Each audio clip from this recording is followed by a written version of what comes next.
Hi, you guys. Oh my gosh, I'm so excited to be here. I brought Penelope Jane Smith to you in my private Facebook group because investing now is so important. And Penelope is who I went to figure out how to invest.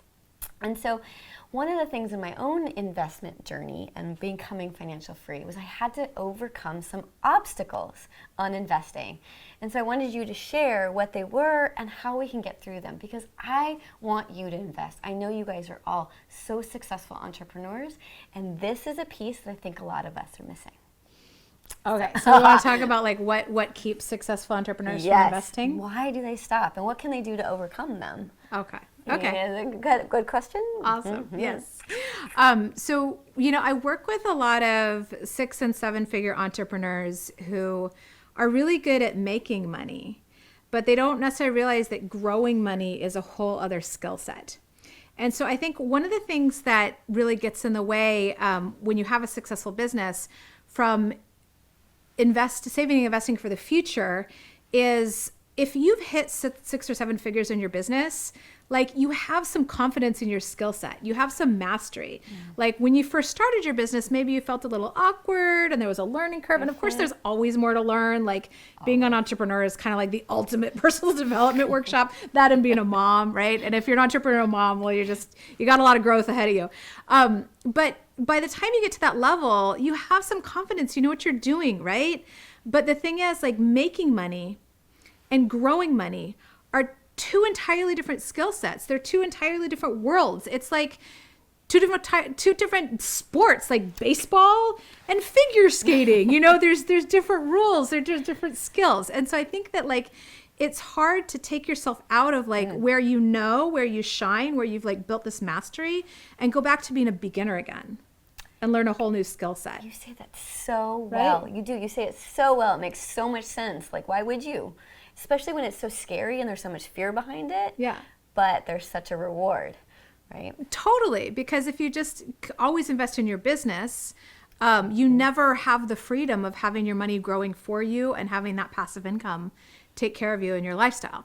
And so a lot of people will be like, well, okay, I have $1,000 a month that I could invest or $5,000 a month that I could invest, but like, maybe I should just put that back in my business, right? Mm-hmm. And investing back in your business is great because they don't understand the grow money skill set. And they're like, well, I don't know if I want to go learn how to do that. It's scary, blah, blah, blah. So let me just go run a Facebook ad campaign or join another mastermind or hire another team member. And all those things are good, but they keep you trapped and unable to ever become financially free where your investments support your lifestyle. So I think that's one is like the discomfort in going and learning a new skill set when you're comfortable here because you already have a level of mastery, right? And then part of what goes along with that gets in the way is they're scared of losing money, right? They don't understand investing. They're like, well, I could buy this thing, this stock or this crypto, or like, what is this crypto anyway? What's an EFT? What's a mutual fund? And like my financial advisor says, do this. But then if I see the money go down, well, that doesn't feel good. I worked hard for that money and now I'm losing it like that. That's not fun. I don't like that, right? So I have to interrupt. When I was doing my investing, like everybody else would tell me their scary story of investing. Yeah. It's like I got it. As I was doing my journey, people would be like, oh, and I lost a house and I lost this money. It was like I was getting everybody else's fear as I was going on my journey. So it's really true. It really impacts us. Yeah. But the truth of the matter is like it doesn't have to be hard. It doesn't have to be scary because one thing that a lot of us are missing are financial education, or is financial education. We have formal education, we have professional education, we've invested in mentors and programs to help us grow our business, but we haven't learned how to manage and invest. It's just another skill. Like if you want to learn how to make hollandaise sauce, you watch a tutorial or something. Like you learn how to do it. You don't like feel bad or ashamed or scared. Like, oh my God, my relatives are coming over and I don't know how to make hollandaise sauce. It's like, no, let me go learn, right? Let me go learn. And then once you learn, it can be pretty easy, which kind of like comes to another thing I think gets in the way, which is they're concerned about the time investment. Like I'm already full on in my life and business. I don't want to add this whole other thing. But one of the really cool things about having your money grow for you is it doesn't take a lot of time. It doesn't need to take time away from your life or business, because here you are making money, but now your money is going out and making money for you. And it'll do that whether you're working, sleeping, or playing.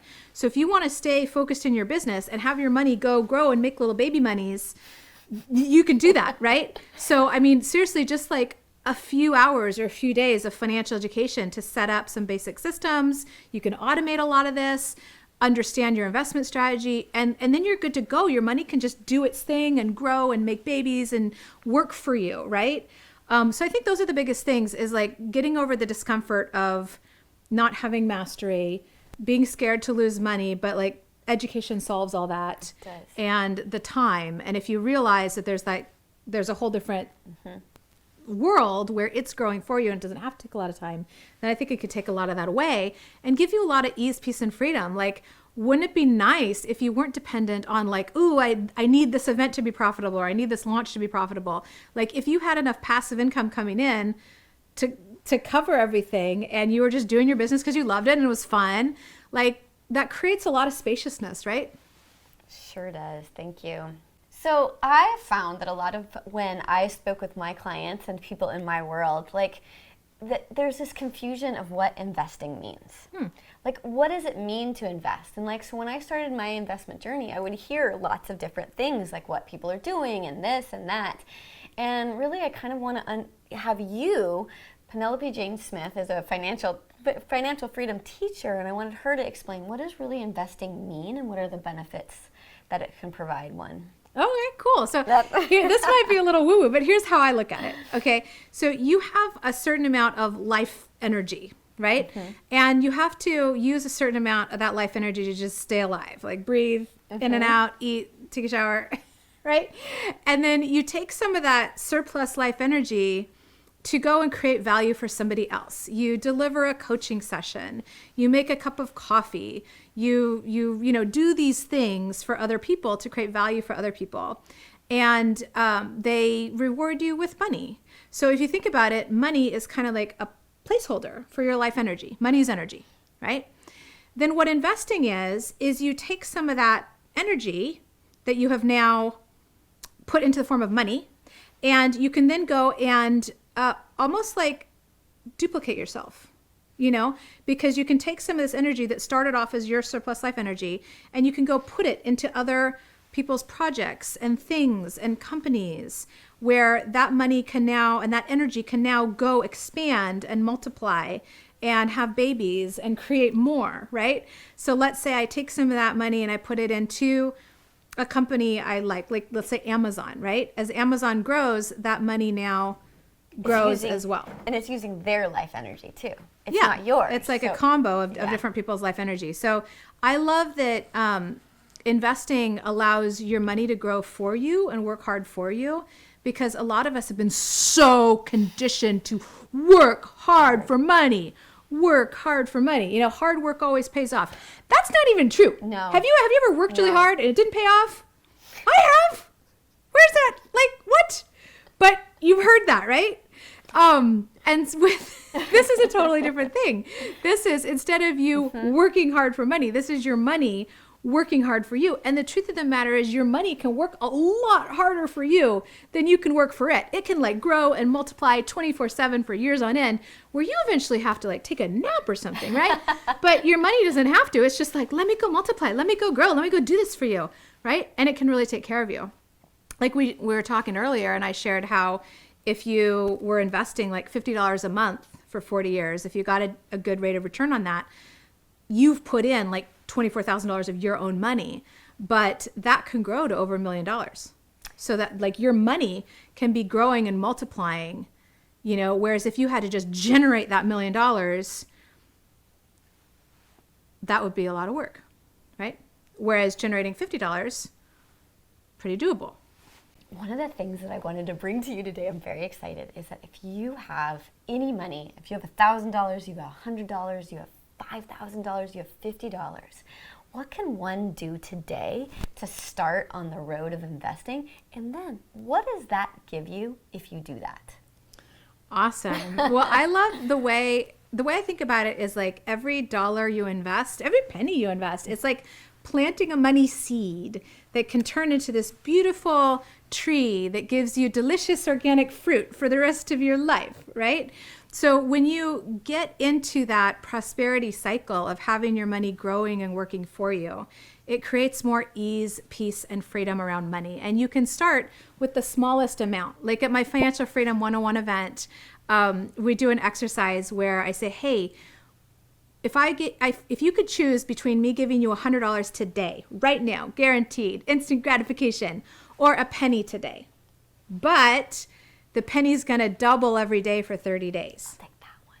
Which one would you choose, right? Like human beings are wired to go for instant gratification. So I think in real life, a lot of people would just take the $100 and... I've taken her course. Right. But in the seminar, in the event, they can usually sense there's a trick, even if they haven't actually done the math. So they're like, I'll take the penny and see how it goes. And at first it's not very exciting. Like you get 1 cent and then 2 cents, 4 cents, 8 cents, 16 cents, 32 cents. You're like, maybe I should have just taken the $100, 64 cents. Right. But then as you get down the line, all of a sudden it's getting into hundreds of thousands of dollars. And then after 30 days, you have over $5 million. So just one little penny, one little money seed, doubling every day for 30 days turns into over $5 million. And that is the mind-blowing power of compound interest. So get that on your side today. Now. Seriously, if I had done that in the beginning of my business, I mean, it would just be totally different. It took me that nagging voice, you know, the one you talk about, like late at night, you're like, how am I going to do this when I'm 60? How am I going to do this when I'm 70? You know, and it's like this voice for me to pay attention, to show up for my financial future. You want to invest? How do you even get started? It's so confusing out there. Like there's all these videos and people telling you what to do. What can one do? Okay. I'm going to give you a really, really easy step that you've probably never heard anybody share about before that you can totally do. You'll totally feel comfortable with. It's not scary at all. Okay. I want to know. And here it is. Open a separate savings account just for investing. Now I'm guessing if you're watching this, you've probably opened a bank account before. So this feels familiar. It's not scary. It's not freaky. But as human beings, our natural human behavior and our brains are actually wired to be bad with money. So if you've ever felt like you don't have your money stuff together, like you're just human, you just shake it off, right? So what we tend to do is practice what I call bank balance accounting. And that's where you look at your bank account and if there's money in there, you're like, oh, cool. And you go spend it. And if you look at it and there's not a lot in there, you're like, oh, crap. And you go try to get another client, right? So what happens when you open a separate account just for the purpose of investing is you don't have to rely on your willpower, which is highly unreliable. You don't even see that money when you log into your main account, so you're less likely to spend it on something else. And so this allows you to do a couple of really cool and fun things to get your money working harder for you. Now, obviously, just earning a little bit of money in a savings account, that's not that exciting.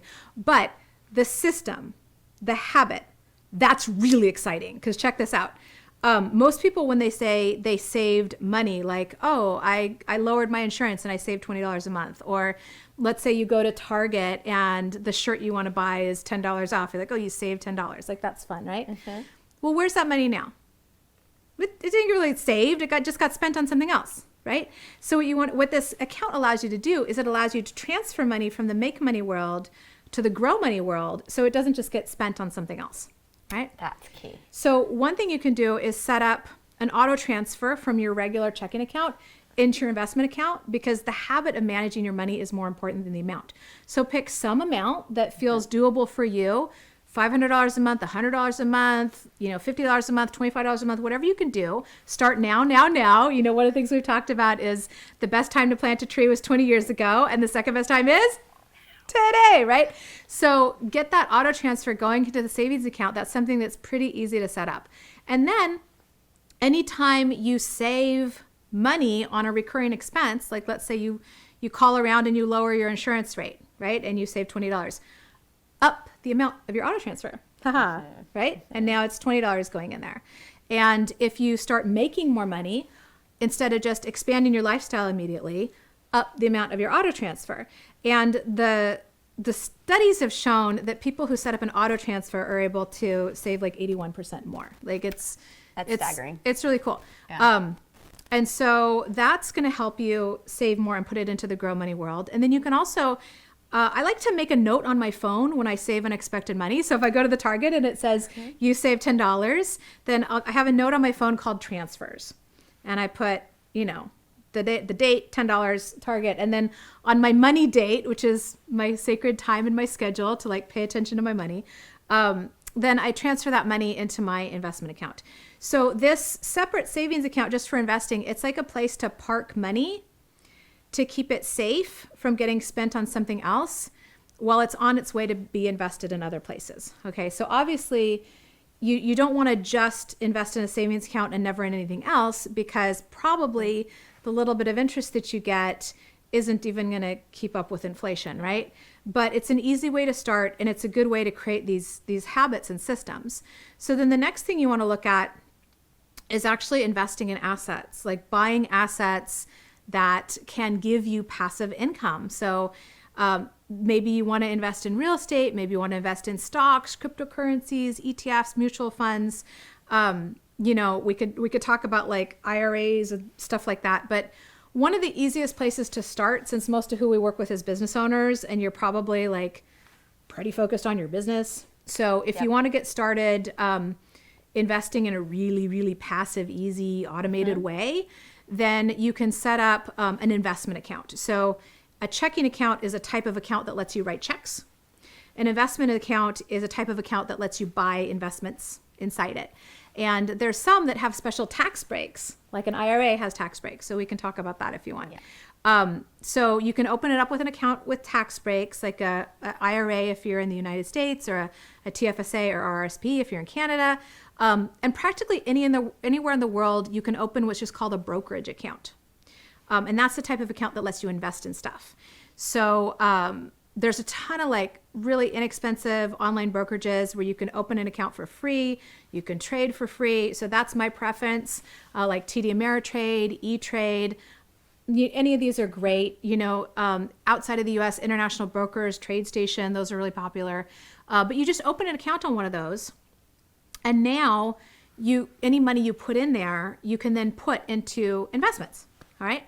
So a really easy thing to do is have your money going into that savings account. And then once you're ready to invest it in your brokerage account, and once that's all set up, you can move money from that savings account into your brokerage account. And then you can buy stuff. You can buy stuff that's gonna grow for you and give you money. So I don't know if you want to dive into investment strategy in this video. We can. But, I want to say, I'm just going to reiterate what you said, is that muscle of moving money when you save, whether it's a savings account or, your investment account, but that muscle of moving it to one or the other is really, really, really key, because then you lose all the things that you save on. Totally. So moving it to an account is great. And that actually is a muscle that you taught me. Awesome. And I have it automatically. And she just taught me something. When I'm going to do daily, like weekly, write it down and just do that regularly when I save something. It's really fun. It's also like sometimes I'll play a game with myself where I'm going out to eat with my husband and I'll be like, okay, I could order this. Or if I ordered this, I could put an extra $5 in my...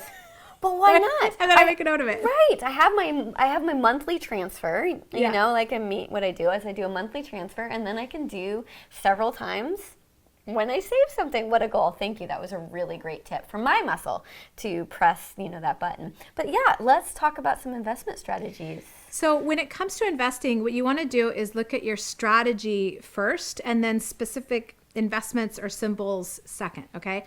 So a strategy is a clear plan for growing your money based on real data. At Financial Freedom 101, we go deep into investment strategy. That's like way beyond the scope of this little video.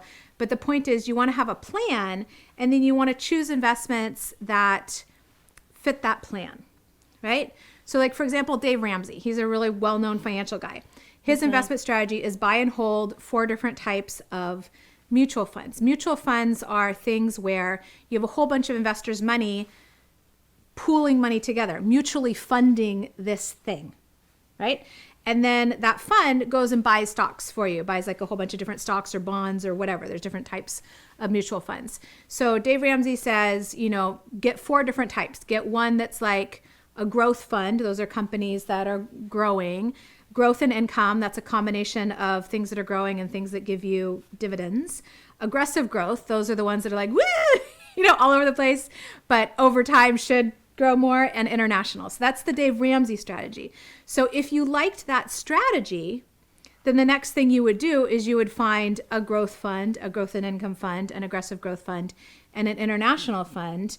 And then you can automatically transfer money into your account and then have it automatically invested in those things according to your strategy. So if you really want to win with money, it helps to automate your smart money decisions so you don't have to rely on your willpower.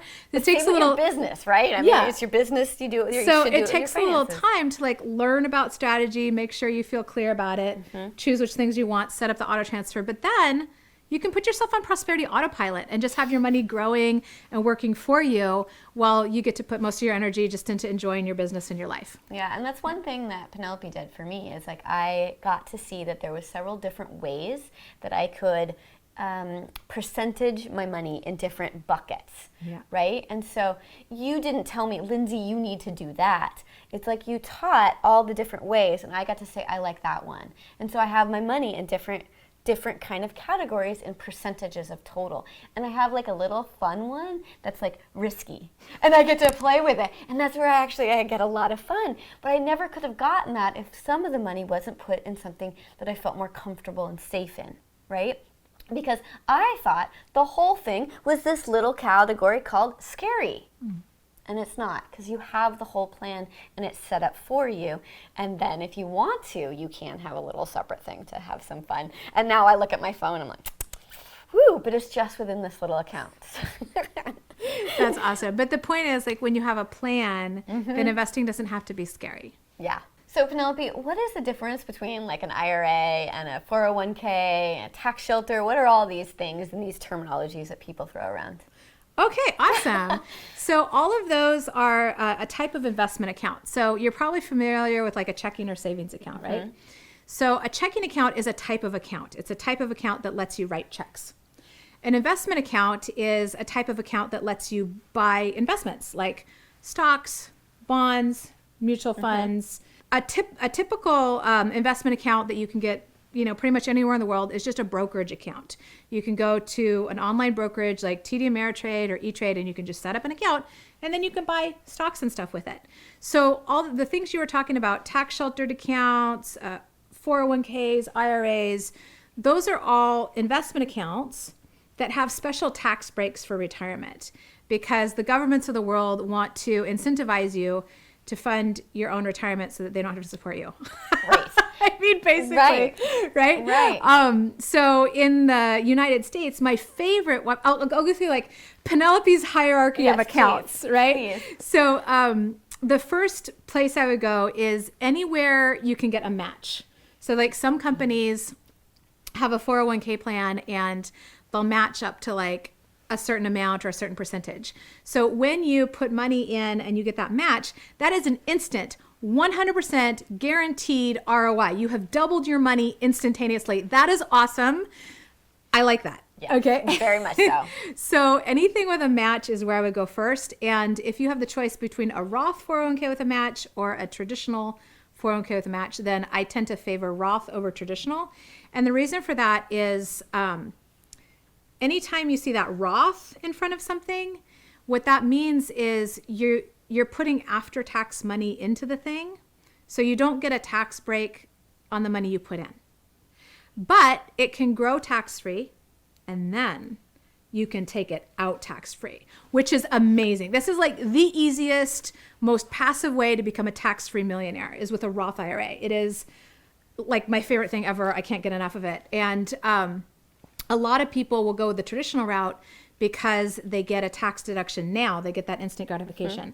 So that's the difference is with the traditional, you get a tax deduction now. The money still grows tax-free. That part's the same. But then you have to pay taxes when you take it out. Okay.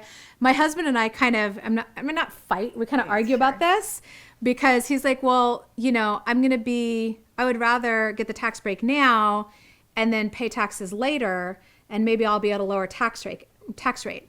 And that makes sense until you actually do the math. Because here's the thing, your money can work a lot harder for you than you can work for it. And the problem isn't so much paying tax on the money you put in. The problem is paying tax on the growth. That's why I like the Roth. Yes. So like if you put in $50 a month from the time you're 25 to the time you're 65, you will have put in like $24,000, right? So that's the amount you're deciding whether to pay tax on or not. $24,000. Yeah. Yes. If you're able to generate a consistent, good return on your money, that could be over $1 million by the time you're 65, right? So the power of compound interest is really amazing. And now it's like, would you rather pay tax on $24,000 or would you rather pay tax on $1 million? No question. Do you know what I'm saying? So like, even if you are at a lower tax bracket at this point, you're paying tax on so much more. And so if you really, really, really want to dive into the specifics, because there are some times where the traditional is better. So like if you're starting really late, like you're already in your 60s and you're only making like 3% on your money, you might be better off doing the traditional, you know? But if you're getting started earlier and you increase your financial education and you're able to generate a decent return, then in almost every single scenario, the Roth is going to be better. So that's why I love the Roth. So like anything with the match, anything with the Roth is going to take precedence. All right. So it's like Roth 401k with a match, traditional 401k with a match, Roth IRA, traditional IRA. The SEP IRA is basically the same thing as the traditional, except it's for entrepreneurs and self-employed people. Oh. And you can do both. So I max out my Roth IRA first in my hierarchy, and then next I max out my SEP, right? And you could do both of those, so why not? I would rather get some tax sheltering than no tax sheltering. So that's why I put the SEP in there. And so you go through like all the tax advantages accounts you can have. And then after all the retirement accounts, there is an account called an HSA, which stands for Health Savings Account. And it's not a retirement account. It's specifically for health. But because you can get tax breaks on it, it can also almost kind of become like another retirement account specifically for health and medical stuff. So that's kind of like a neat option that you might slide in there, you know? And then once you've kind of like maxed out all your tax advantaged things, then I would just go straight to, you know, a regular brokerage account to invest beyond that. So that's kind of my hierarchy of how I look at it. There's so many juicy tips in that, just right there. Like everything you say, I mean, that's what I just follow what PJ says. Just do her list, her tips, and you're like much better off than you were before.